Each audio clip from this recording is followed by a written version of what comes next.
talk about a wide variety of topics on this channel, but to be honest, most of the stuff that we talk about is pretty intense.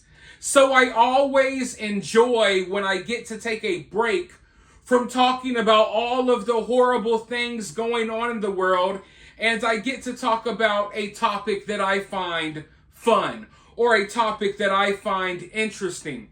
And I always love diving into these supernatural stories involving aliens and things of that nature. But as I was sitting down earlier today recording a video about a UFO sighting in Brazil, it hit me that I had never really talked about ghosts, spirits, and hauntings on this channel, even though that's another topic that I find fascinating, another topic that I'm interested in.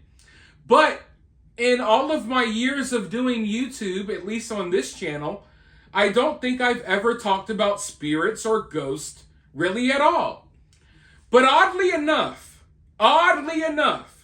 right after that thought hit me, I came across a crazy story involving spirits and ghosts that is unfolding right now. And ladies and gentlemen, I think you guys are going to like this story because it has the makings of everything that I think you guys will be interested in. I know I'm interested.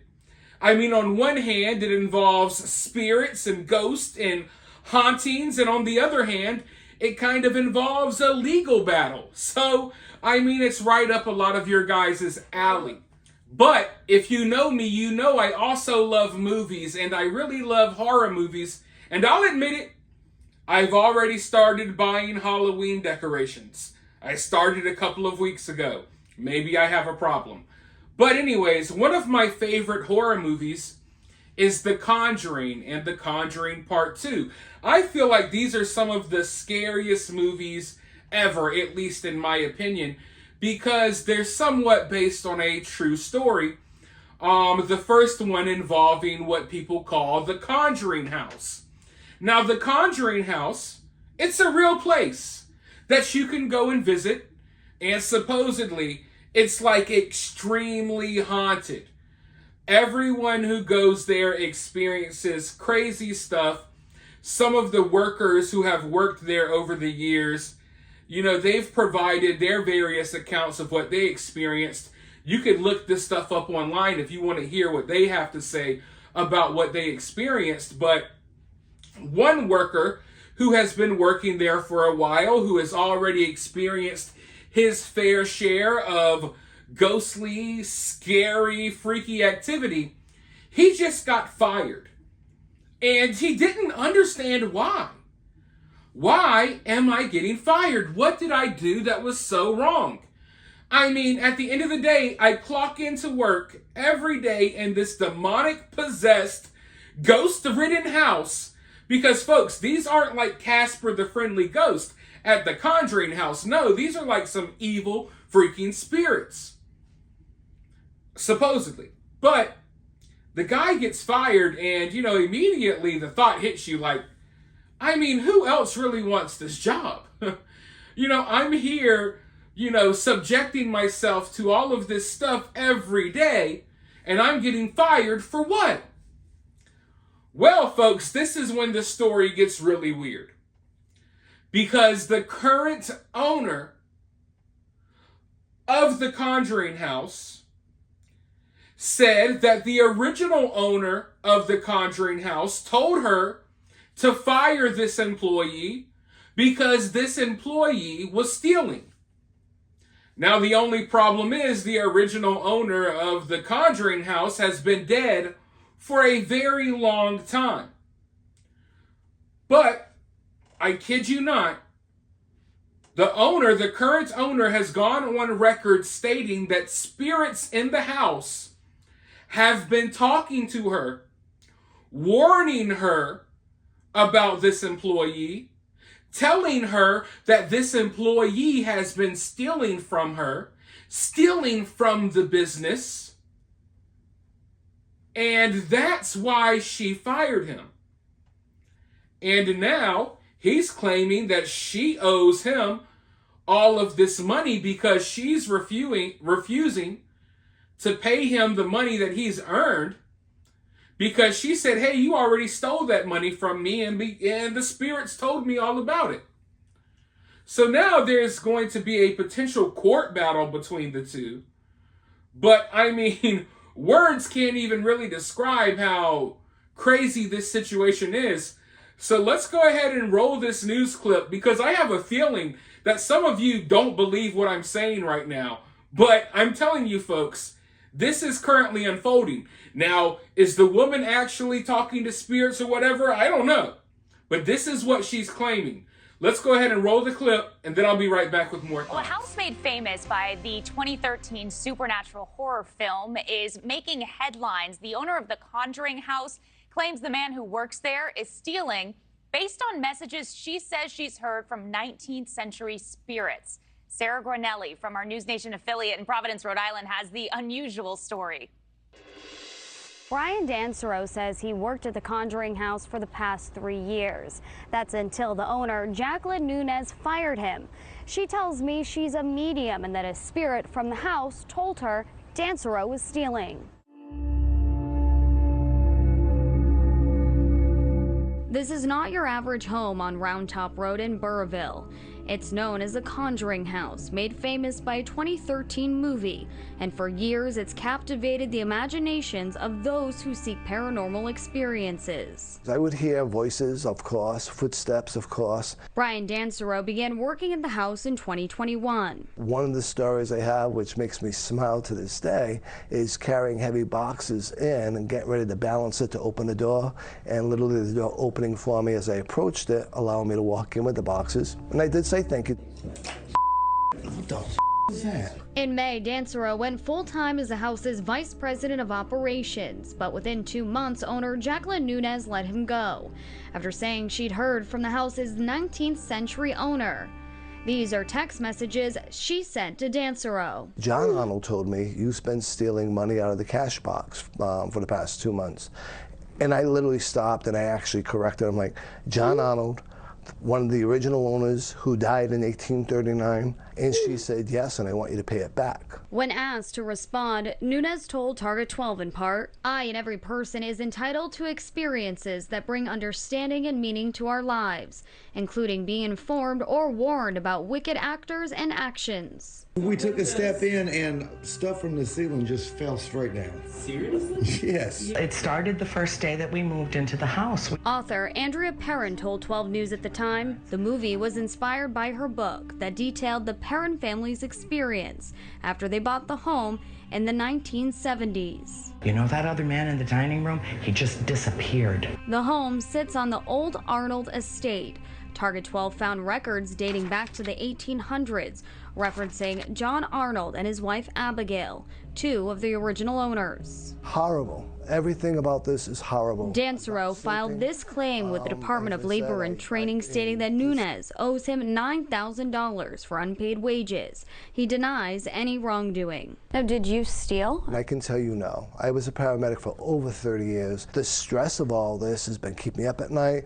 I've been having problems breathing at night because of anxiety over it.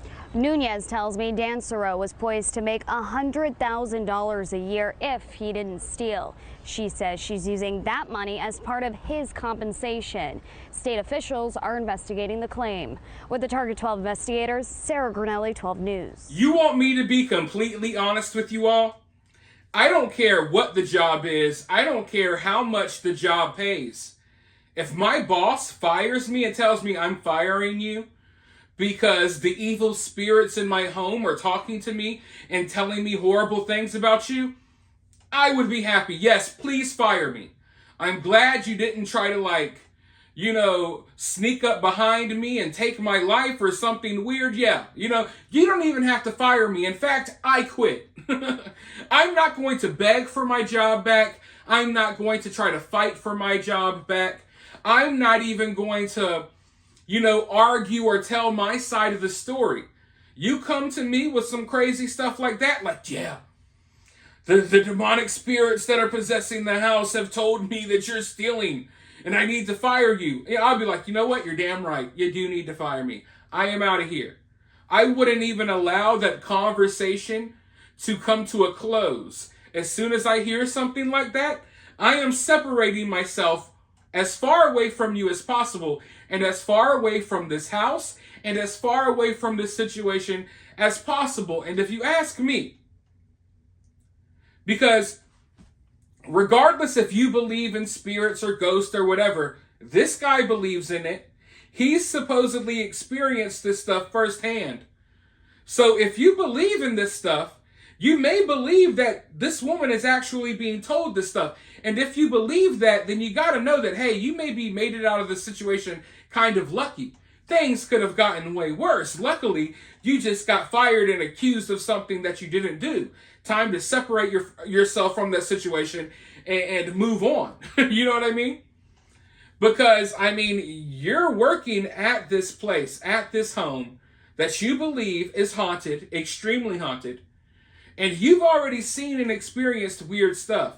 So you're getting off easy. You're getting off by getting fired instead of like possessed or, you know, brutally unalived by this woman who's talking to the spirits in the home.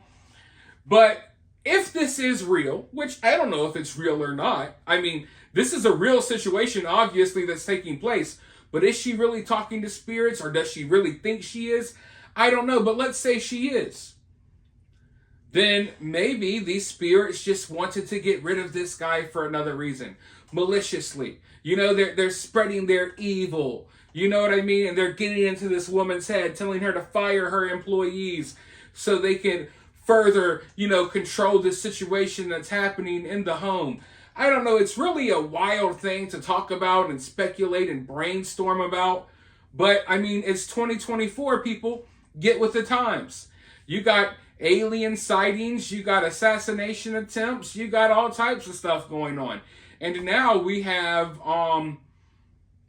a ghostly freaking legal battle where one person is saying, hey, I was wrongfully fired, I was wrongfully terminated from my job and I'm owed money. And the other person's defense is like, well, hey, the spirits inside of the haunted house that you work for told me that you were stealing and that you're a piece of crap.